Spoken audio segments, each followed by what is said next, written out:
আসসালামু আলাইকুম বন্ধুরা, নতুন একটি ম্যাথে আপনাদেরকে স্বাগতম। তো আজকের ম্যাথের কোশ্চেনটি হচ্ছে, গাজীপুর থেকে ময়মনসিংহ ৮০ কিলোমিটার যাত্রার 4/3 অংশ জামিল 30 কিলোমিটার/ঘন্টা গতিবেগে এবং বাকি অংশ 10 কিলোমিটার/ঘন্টা গতিবেগে গেলে তার গড় গতিবেগ কিলোমিটার/ঘন্টায় কত ছিল? তো এখানে টোটাল দূরত্ব হচ্ছে ৮০ কিলোমিটার। তো যেটার 4/3 অংশ জামিল 30 কিলোমিটার/ঘন্টায় গতিবেগে গিয়েছে।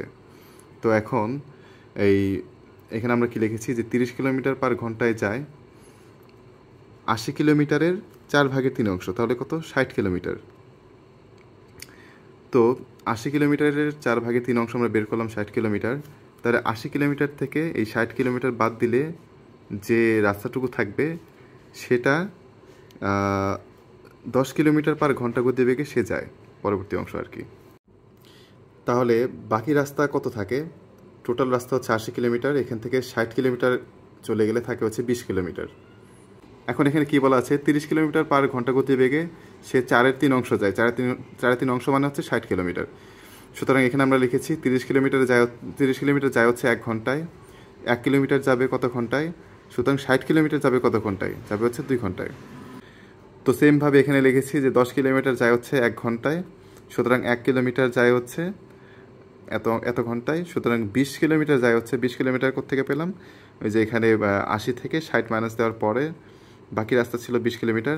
ওই 20 কিলোমিটারই তো হচ্ছে এই যে 10 কিলোমিটার/ঘন্টায় যায়। সুতরাং 20 কিলোমিটার যায় হচ্ছে 2 ঘন্টায়। তাহলে টোটাল রাস্তা 60 + 20, 60 হচ্ছে এখানে প্রথম অংশ, আর পরবর্তী অংশ হচ্ছে 20, 60 আর 20 হচ্ছে 80। এই টোটাল হচ্ছে যে 80 এখানে আমাদের কোশ্চেনে ছিল। সুতরাং 80 কিলোমিটার যেতে মোট সময় লাগে, তো 4/3 অংশ যেতে সময় লাগছে হচ্ছে কত? 2 ঘন্টা। আবার পরবর্তী অংশ যাইতে সময় লাগছে 2 ঘন্টা। সুতরাং 80 কিলোমিটার যেতে সময় লাগছে হচ্ছে 4 ঘন্টা। সুতরাং গড় গতিবেগ কত হবে? গড় গতিবেগের সূত্র হচ্ছে মোট দূরত্ব ডিভাইডেড বাই মোট সময়। তো মোট দূরত্ব হচ্ছে আমাদের 80 কিলোমিটার, আর মোট সময় হচ্ছে 4 ঘন্টা। তো ভাগ দিলে আমরা পাবো হচ্ছে 20 কিলোমিটার/ঘন্টা। তো এটাই হচ্ছে গড় গতিবেগ জামিলের। সো খুব ইজিলি কিন্তু ম্যাথটা করা হয়ে গেল। আশা করি বুঝতে পেরেছেন। ভিডিওটি ভালো লাগলে অবশ্যই সাবস্ক্রাইব করবেন। আসসালামু আলাইকুম।